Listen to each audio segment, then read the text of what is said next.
Boa noite. Bem-vindos a mais uma conferência do Grupo de Estudos Filosóficos e Científicos para a Análise de Novas Ideias. Obrigada.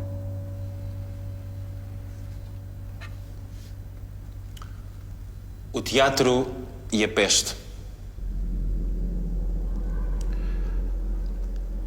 Os arquivos da pequena cidade de Cagliari, na Sardenha, contêm o relato de um sucesso histórico e espantoso. Numa noite do fim de abril ou do princípio de maio de 1720, cerca de 20 dias antes de chegar a Marselha, o navio Grand Saint-Antoine, cujo desembarque coincidiu com a mais maravilhosa explosão de peste que pôs a borbulhar as memórias da cidade, Saint-Rémy, vice-rei da Sardenha com responsabilidades exíguas de monarca que talvez sensibilizassem os vírus mais perniciosos, teve um sonho particularmente aflitivo. Viu-se pestoso e viu a peste devastar o seu minúsculo estado. Sob a ação do flagelo, liquefazem-se os quadros da sociedade. A ordem sucumbe. Ele assiste a todas as derrotas da moral, a todas as derrocadas da psicologia. Ouve em si o murmúrio dos seus humores dilacerados em pleno desastre e que em vertiginosa perda de matéria ficam pesados e pouco se transformam em carvão. Será então tarde demais para conjurar o flagelo? Mesmo destruído, mesmo aniquilado e organicamente pulverizado e queimado nas medulas, sabe que não se morre nos sonhos. Que a verdade desempenha lá um papel até ao absurdo, até à negação do possível, até uma espécie de transmutação da mentira pela verdade, que a partir dela se reconstrói. Acorda. Vai mostrar-se capaz de afastar todos estes ruídos de peste que correm e estes miasmas de um vírus chegados do Oriente. O Grand Saint-Antoine, um navio que há um mês saiu de Beirute, pede passo e propõe um desembarque. Nessa altura é que ele dá a ordem louca, a ordem que o povo e toda a sua corte julgam delirante, absurda, imbecil e despótica. A lufa-lufa manda a barca do piloto e alguns homens ao navio que presume contaminado, com ordem para o Grand Saint-Antoine virar imediatamente de bordo e a toda a vela sair para fora da cidade sob pena de ser afundado a tiros de canhão. A guerra contra a peste. O autocrata não estava com meias medidas.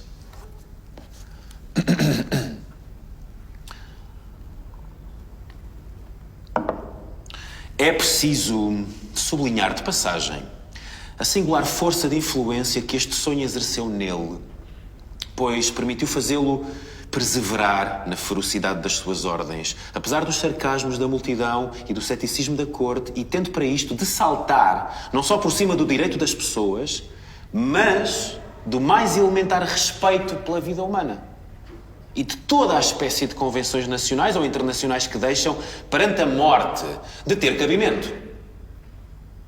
Seja como for, o navio continuou sua rota, atracou em Liburno e entrou na Barra de Marselha, onde lhe consentiram o desembarque. O fim que esta carga de pestosos teve não é coisa que os serviços de inspeção em Marselha tenham conservado de lembrança.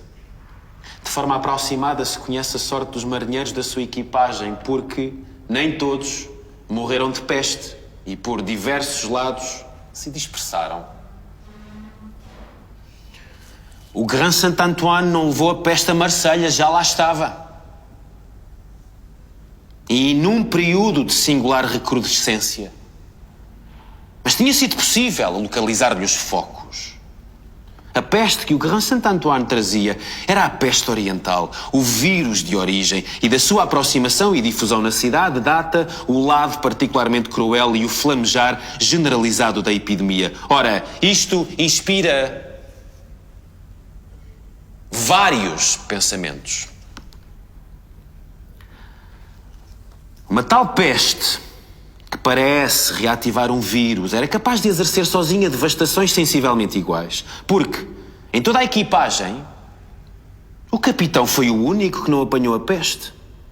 E, por outro lado, não parece que os pestíferos recém-chegados tenham alguma vez contactado diretamente com os outros, guardados em bairros isolados. O Grand Saint-Antoine, que passa à distância de um grito em Cagliari, na Sardenha, não deixou lá ficar a peste.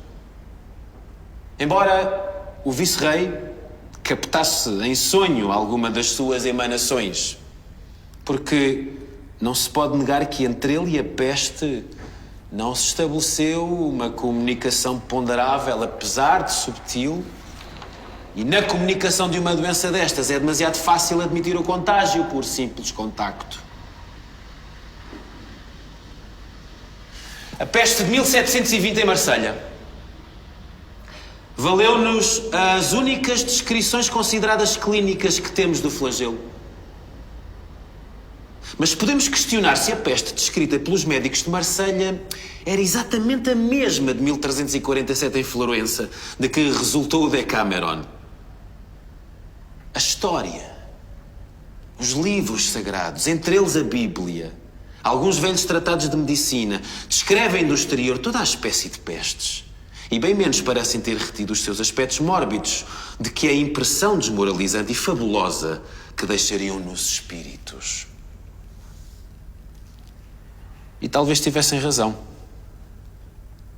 Porque à medicina muito custaria estabelecer uma diferença básica entre o vírus que matou Péricles aos pés de Siracusa, isto se a palavra vírus for mais qualquer coisa do que uma simples facilidade verbal. E aquele que manifestou a sua presença na peste descrita por Hipócrates, que tratados médicos recentes nos dão como uma espécie de falsa peste. E peste autêntica, de acordo com os mesmos tratados, só aquela que veio do Egito. Saída dos cemitérios a descoberto pela vazante do Nilo. A Bíblia e Heródoto estão de acordo quando assinalam a fulgurante aparição de uma peste que dizimou numa só noite 180 mil homens do exército assírio, salvando assim o Império Egípcio. A ser verdade, seria preciso então considerar o flagelo como instrumento direto ou a materialização de uma força inteligente com estreita relação com o que chamamos fatalidade. A peste de 1502... na Provença, que a Nostradamus forneceu pela primeira vez ocasião para exercer os seus dotes de curandeiro, também coincidiu na origem, na ordem política, com perturbações, as mais profundas, quedas ou mortes de reis, desaparecimento e destruição de províncias, sismos, fenómenos magnéticos de todas as espécies, êxodos de judeus que precedem ou seguem na ordem político-cósmica, cataclismos e devastações provocadas por quem é demasiado estúpido para prever. E não prevê-se bastante para desejar realmente os efeitos. Quaisquer que sejam os erros dos historiadores ou da medicina sobre a peste, julgo que podemos estar de acordo quanto à ideia de uma doença que seria uma espécie de entidade psíquica e não transmitida por um vírus. Se quiséssemos analisar de perto todos os casos de contágio pestoso que a história ou as memórias nos oferecem, teríamos dificuldade em isolar um que fosse de contágio por contacto verdadeiramente averiguado. Não existindo a ideia de uma verdadeira entidade mórbida, há formas sobre as quais o espírito pode pôr-se provisoriamente de acordo para caracterizar certos fenómenos. E parece que o espírito pode pôr-se de acordo sobre uma peste descrita da forma que segue. Antes de qualquer mal-estar físico ou psicológico muito bem caracterizado, manchas vermelhas salpicam o corpo e o enfermo só dá por elas de repente, quando começam a ficar negras.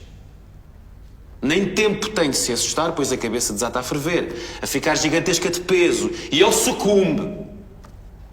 Só então uma cruel fadiga se apodera do enfermo. A fadiga de uma aspiração magnética central, das moléculas cindidas ao meio e arrastadas ao seu aniquilamento. Parece-lhe que os seus humores enlouquecidos, transtornados, em desordem, galopam através do corpo. O estômago revolve-se. Parece-lhe que o interior do ventre quer esguichar pelo orifício dos dentes. O pulso, que ora enfraquece até se transformar numa sombra, numa virtualidade de pulso, ora galopa, segue os fervilhares da sua febre interna, o escorrente desvario do espírito.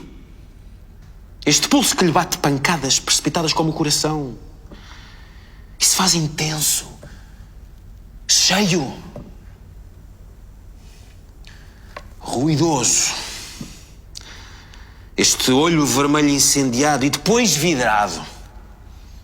Esta língua que lateja, enorme e grossa, primeiro branca, depois vermelha, depois negra e como que fissurada e carbonosa, anuncia uma tempestade subterrânea sem precedentes.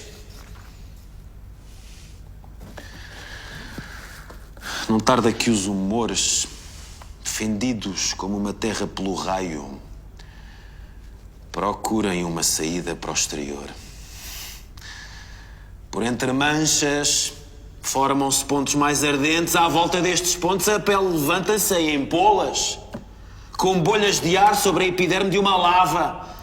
E estas bolhas rodeiam-se de círculos, o último parecido com o anel de Saturno à volta do astro em incandescência máxima, e que revela o limite extremo de um tumor. O corpo é, por eles, sulcado. Mas tal como os vulcões têm na Terra os seus pontos de eleição, os tumores têm os seus pontos de eleição ao longo do corpo humano. A 2 ou 3 dedos da virilha, nas axilas, nos preciosos lugares onde glândulas ativas consumam fielmente as suas funções, aparecem tumores por onde o organismo se descarrega da podridão interna ou, em alguns casos, da vida.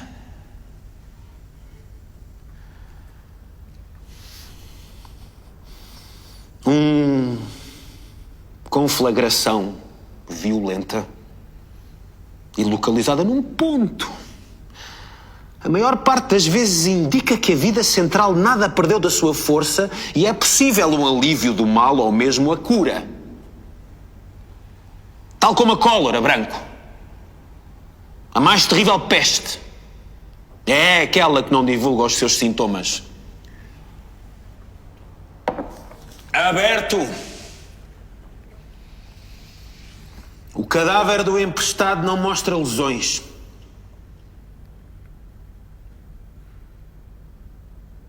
A vesícula biliar, encarregada de filtrar os resíduos engrossados e inertes do organismo, está cheia, volumosa, até arrebentar de um líquido negro e pegajoso, tão compacto que lembra uma matéria nova. O sangue das artérias, das veias, de igual forma é negro e pegajoso. O corpo está duro, como pedra. Parece que nas paredes da membrana estomacal se espartaram inúmeras fontes de sangue. Tudo indica uma desordem fundamental das secreções, mas não há perda nem destruição da matéria. Como na lepra ou na sífilis. Mesmo os intestinos, que são lugar dos mais sangrentos distúrbios, onde as matérias chegam a um insuspeito grau de putrefação e petrificação. Os intestinos não são organicamente atacados.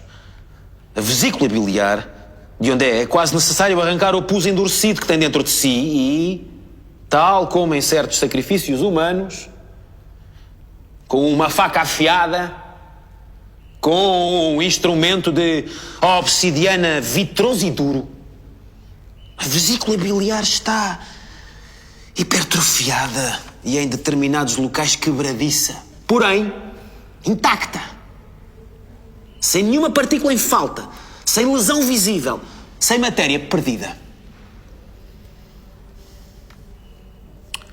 No entanto, há casos em que os pulmões e o cérebro lesionados enegrecem e gangrenam. Amolecidos, escortaçados. Os pulmões caem em aparas de sei lá que matéria negra. O cérebro desfeito, gasto, pulverizado e reduzido a pó, desagrega-se numa espécie de poeira de carvão negro. Deste facto, duas conclusões importantes devem tirar-se. A primeira, que os síndromes da peste ficam completos sem gangrena dos pulmões e do cérebro. O pestoso apanha a sua conta sem nenhum dos seus membros apodrecer. Sem a subestimar, o organismo não reivindica a presença de uma gangrena localizada e física para decidir morrer. A segunda conclusão é que o cérebro e os pulmões, os dois únicos órgãos realmente atingidos e lesionados pela peste, ambos se veem sob a dependência direta da consciência e da vontade. Podemos decidir não respirar ou não pensar. Podemos acelerar a respiração, ritmá-la como quisermos, à nossa vontade, fazê-la consciente ou inconsciente, introduzir um equilíbrio entre as duas espécies de respiração, a automática, sob o comando direto do grande simpático, e a outra que obedece aos reflexos do cérebro tornados conscientes. De igual forma, podemos precipitar, afrouxar e ritmar o pensamento. Podemos regulamentar o jogo inconsciente do espírito.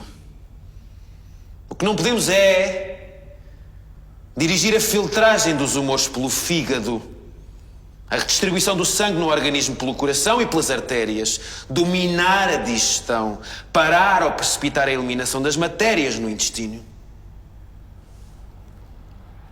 Parece, pois, que a peste manifesta em diferentes sítios a sua presença, liga-se efetivamente a todos os sítios do corpo, a todos os lugares do espaço físico que têm a vontade humana, a consciência e o pensamento próximos e em situação de se manifestar. De tudo isto ressalta a fisionomia espiritual de uma doença com leis, que não pode ser cientificamente definida e com uma origem geográfica que seria idiota querer determinar, porque a peste do Egito não é a do Oriente, que não é a de Hipócrates, que não é a de Siracusa, que não é a de Florença, a negra à qual a Europa medieval deve os seus 50 milhões de mortos. Ninguém dirá por que razão a peste se abate sobre o cobarde em fuga e poupa o libertino que se satisfaz em cadáveres. Porque onde o afastamento, a castidade, a solidão, ser impotentes contra as arremetidas do flagelo. E porque há um certo grupo de debochados que se isola no campo como o Boccaccio com 2 companheiros de membro pronto e 7 luxuriosas devotas, poder aguardar em paz os dias quentes que veem a peste retirar-se. E porque há da peste, num castelo próximo transformado em cidadela guerreira e com um cordão de homens armados que proíbem as entradas, transformar em cadáveres a guarnição inteira e os ocupantes, poupando os homens armados, os únicos expostos ao contágio. E de igual modo, Quem saberá explicar como foi possível os cordões sanitários que Mehmet Ali formou com um grande reforço de tropas no fim do século passado, por ocasião de uma recrudescência de peste egípcia, tenham mostrado eficácia a proteger os conventos, as escolas, as prisões, os palácios, e que focos múltiplos de uma peste, com todas as características da peste oriental, pudessem arrebentar de repente na Europa da Idade Média, em lugares sem nenhum contacto com o Oriente?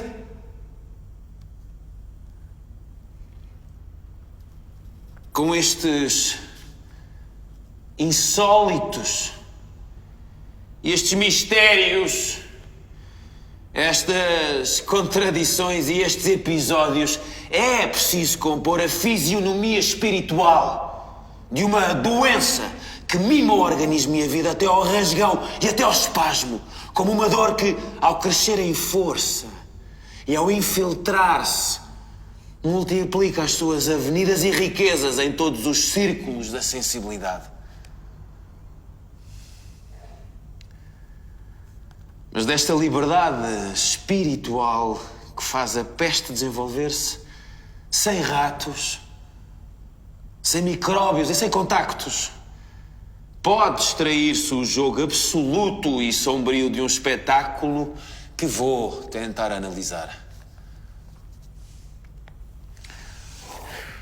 Instalada a peste numa cidade, os seus quadros regulares desabam. Deixa de haver manutenção das vias públicas, exército, polícias, municipalidade. Ao sabor dos braços disponíveis, acendem-se fogueiras para queimar os mortos. Cada família quer ter a sua.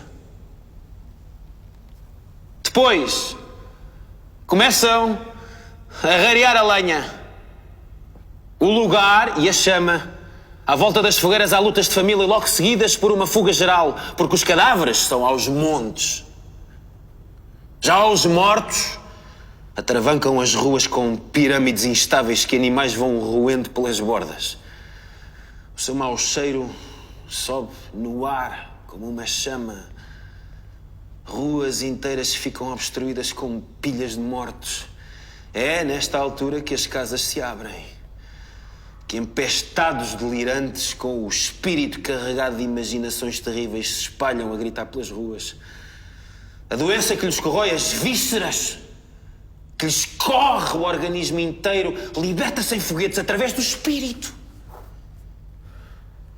Outros pestíferos sem inchaços, sem dor, sem delírio e sem petéquias, olham-se com orgulho ao espelho, sentem-se a vender saúde. Mas caem mortos com a malga da barba na mão, cheios de desprezo pelos outros empestados. A escória da população imunizada, ao que parece, pelo seu cúpido frenesi, entra nas casas abertas e deita a mão a riquezas que ela reconhece inúteis porque impossíveis de gozar. E só então o teatro se instala. Os últimos vivos exasperam-se. O filho até então submisso e virtuoso mata o pai. O casto sodomiza os próximos. O luxurioso torna-se puro. O avarento atira as mãos cheias o seu ouro pela janela. O herói guerreiro incendeia a cidade que antes tinha salvo com o seu sacrifício. O elegante aparalta-se e vai passear nos açougues. Nem a ideia de uma ausência de sanções, nem a de uma morte próxima bastam para motivar atos de um tão absurdo gratuito entre pessoas que julgavam a morte incapaz de pôr fim, fosse ao que fosse.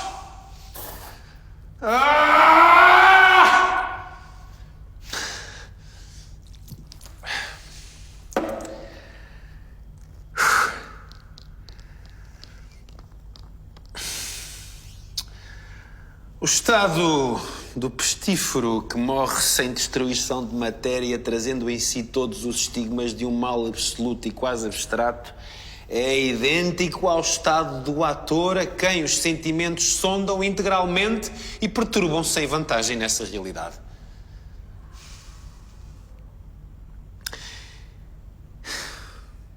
Entre o empestado a correr aos gritos no encalço das suas imagens e o ator no encalço da sua sensibilidade, entre o ser vivo construtor de personagens que sem isto ele jamais teria pensado imaginar, que as realiza no meio de um público de cadáveres e alienados delirantes, e o poeta que inventa intempestivamente personagens e as entrega a um público de igual modo inerte ou delirante, há outras analogias que explicam as únicas verdades que contam e colocam a ação do teatro como a da peste, no plano de uma verdadeira epidemia.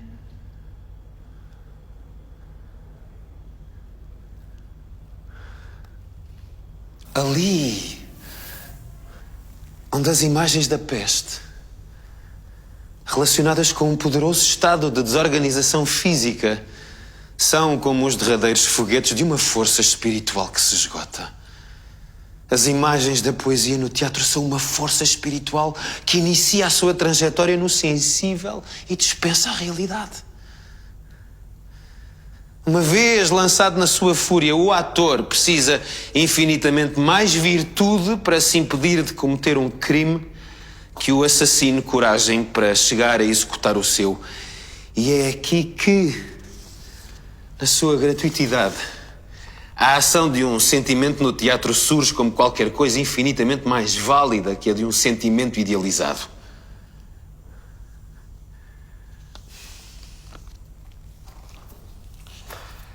Em Cidade de Deus, Santo Agostinho acusa esta semelhança de atuação entre a peste que mata sem destruir órgãos e o teatro que, sem matar, provoca no espírito, não só de um indivíduo, mas de um povo, as mais misteriosas alterações.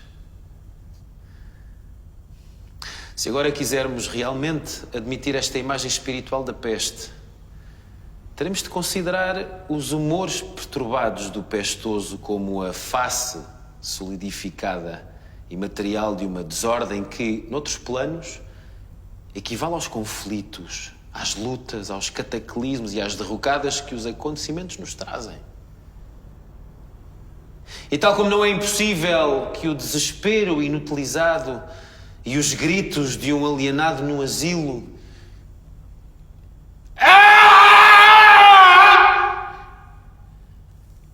não sejam causa de peste.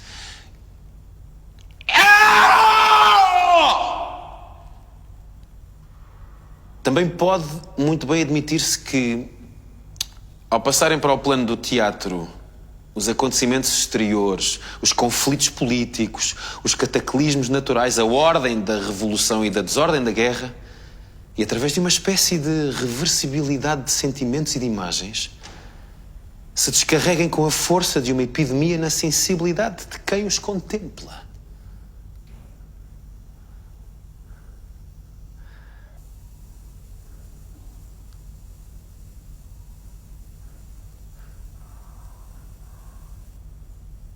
Antes de mais, importa admitir que o jogo teatral, como a peste, seja um delírio e seja comunicativo. O espírito acredita no que vê e faz aquilo em que acredita. É o segredo da fascinação.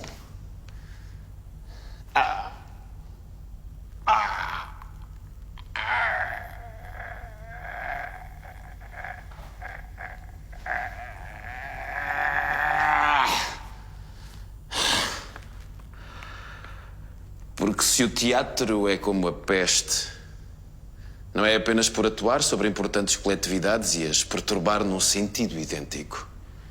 Há qualquer coisa no teatro, como na peste, de simultaneamente vitorioso e vingador. Este incêndio espontâneo, que a peste ateia onde passa, não é mais do que uma liquidação imensa Um desastre social tão completo. Uma tamanha desordem orgânica e este extravasar de vícios, esta espécie de exorcismo total que comprime a alma e a põe fora de si, indicam a presença de um estado que é, de certa maneira, uma força extrema e onde se revelam todos os poderes da natureza num instante em que ela vai consumar qualquer coisa de essencial. A peste apodera-se de imagens que dormem. Uma desordem latente e de repente empurra-as até aos gestos mais extremos. E o teatro também ele se apodera de gestos e os empurra até ficarem fora de si. Tal como a peste refaz a cadeia entre o que é e o que não é. Entre a virtualidade do possível e o que existe na natureza materializada. Recupera a noção das figuras e dos símbolos, tipos, que atuam como golpes de silêncio, suspensões, calafrios, chamadas de humor, impulsos inflamatórios de imagens nas nossas cabeças, bruscamente acordadas. Todos os conflitos que dormem em nós restituem-nos com as suas forças.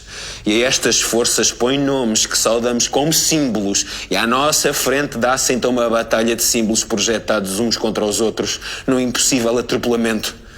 Porque só pode haver teatro a partir do momento em que o impossível realmente começa.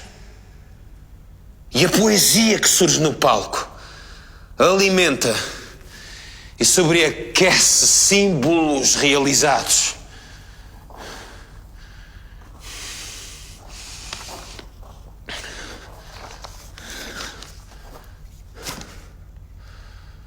Estes símbolos, que são o sinal de forças maduras, mas até então mantidas sob escravatura e inutilizáveis na realidade, explodem com o aspecto de imagens incríveis que conferem direito de cidadania e da existência a atos hostis por natureza à vida das sociedades.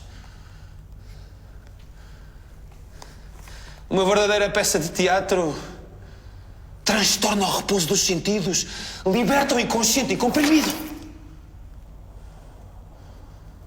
Leva a uma espécie de revolta virtual. Impõe às coletividades reunidas uma atitude heroica e difícil. Tal como a peste. O teatro é, portanto, uma formidável apelo de forças que conduzem o espírito pelo seu exemplo à origem dos seus conflitos. Se o teatro essencial é como a peste, não é por ser contagioso, mas porque é como a peste. A revelação, a exposição, a projeção de um fundo de crueldade latente através do qual se localizam num indivíduo ou num povo todas as possibilidades perversas do espírito. Como a peste é o tempo do mal, o triunfo das forças negras, que uma força ainda mais profunda alimenta até a extinção. Há no teatro, como na peste, uma espécie de estranho sol, uma luz de intensidade anormal onde parece que o difícil e até mesmo o impossível se tornam de repente um nosso elemento normal.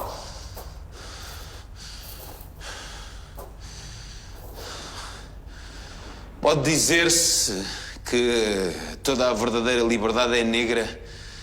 E isso confunde infalivelmente com a liberdade do sexo, que também é negra, se saibamos muito bem porquê.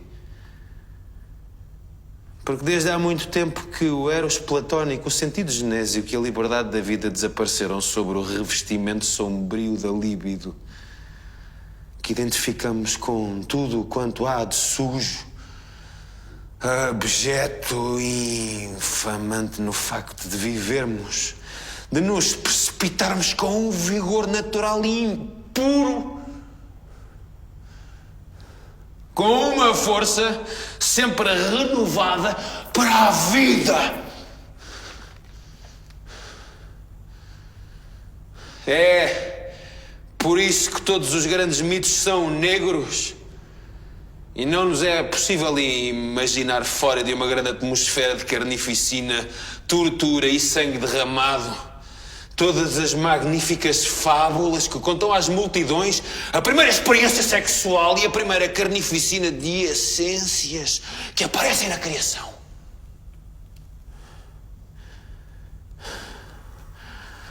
O teatro, como a peste, é uma imagem deste massacre, desta essencial separação.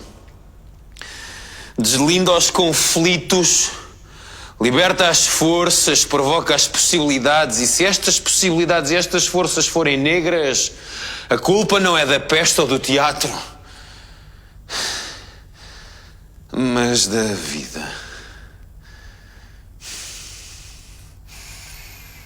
Não vemos que a vida, tal como é e tal como a fizemos, ofereça muitos temas de exaltação.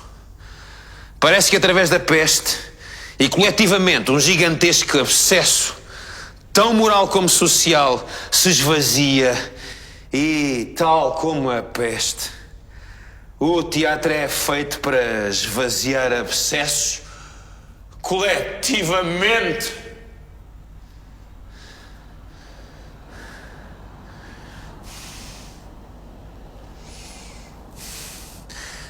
É provável que o veneno do teatro lançado no corpo social o desagregue, diz Santo Agostinho. Mas falo à maneira de uma peste, de um flagelo vingador, de uma epidemia salvadora em que todas as épocas crédulas quiseram ver o dedo de Deus, que não é mais do que a aplicação de uma lei de natureza onde todo o gesto é compensado por um gesto e toda a ação compensada por uma reação.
Teatro, como a peste, é uma crise que se resolve com a morte ou com a cura. E a peste é um mal superior porque é uma crise completa. E nada mais resta depois dela a não ser a morte ou uma extrema purificação. Da mesma forma, o teatro é um mal. Porque equilíbrio supremo que se não atinge sem destruição convida o espírito a um delírio que exalta as suas energias. E vemos, para terminar,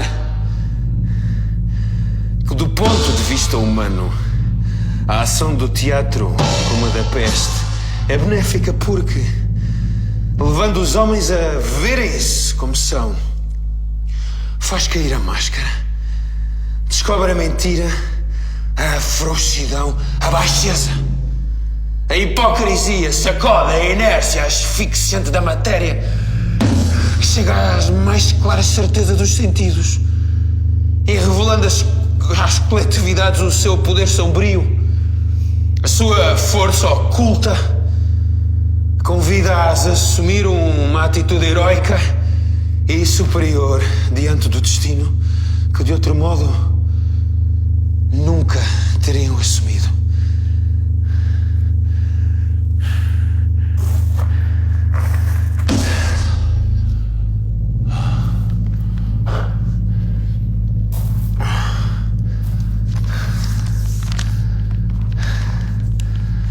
E a questão que agora se coloca